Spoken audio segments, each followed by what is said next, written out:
after a 33-year leave of absence from his alma mater, I am pleased to present to you Dr. William Gates.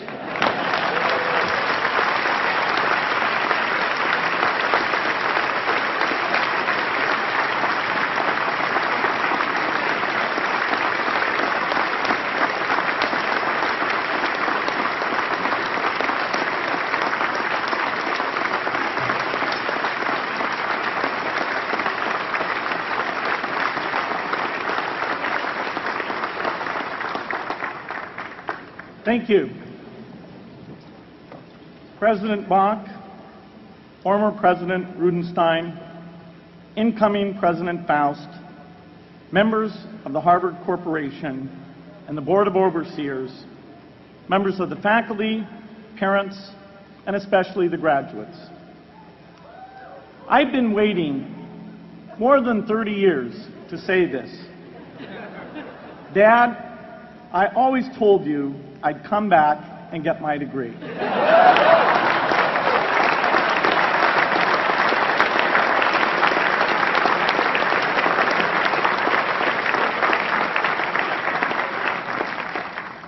I want to thank Harvard for this honor. I'll be changing my job next year, and it will be nice to finally have a college degree on my resume. I applaud the graduates for taking a much more direct route to your degrees. For my part, I'm just happy that the Crimson called me Harvard's most successful dropout. I guess that makes me valedictorian of my own special class. I did the best of everyone who failed. But I also want to be recognized as the guy who got Steve Ballmer to drop out of business school.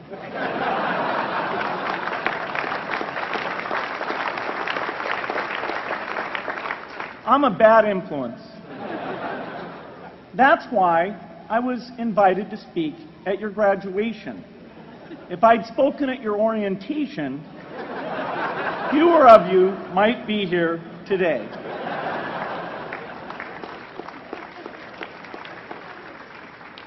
Harvard was a phenomenal experience for me.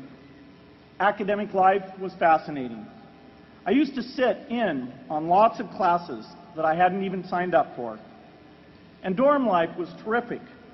I lived up at Radcliffe in Currier House. There were always a lot of people in my dorm room late at night discussing things because everyone knew that I didn't worry about getting up in the morning. That's how I came to be the leader of the antisocial group. We clung to each other as a way of validating our rejection of all those social people. Radcliffe was a great place to live.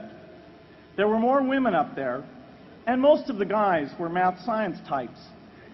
The combination offered me the best odds, if you know what I mean. That's where I learned the sad lesson that improving your odds doesn't guarantee success.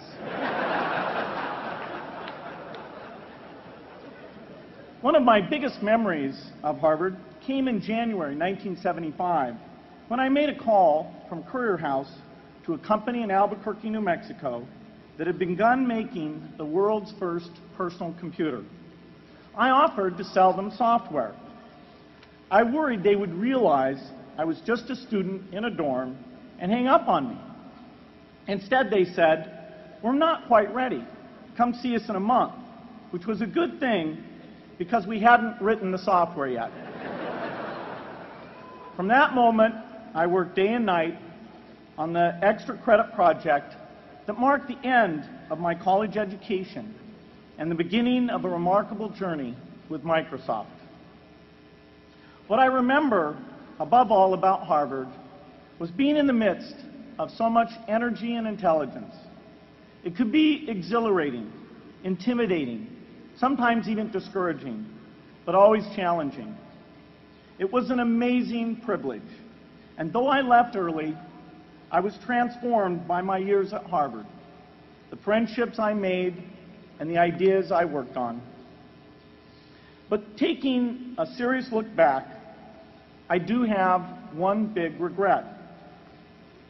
I left Harvard with no real awareness of the awful inequities in the world, the appalling disparities of health and wealth and opportunity that condemn millions of people to lives of despair. I learned a lot here at Harvard about new ideas in economics and politics. I got great exposure to the advances being made in the sciences. But humanity's greatest advances are not in its discoveries, but in how those discoveries are applied to reduce inequity.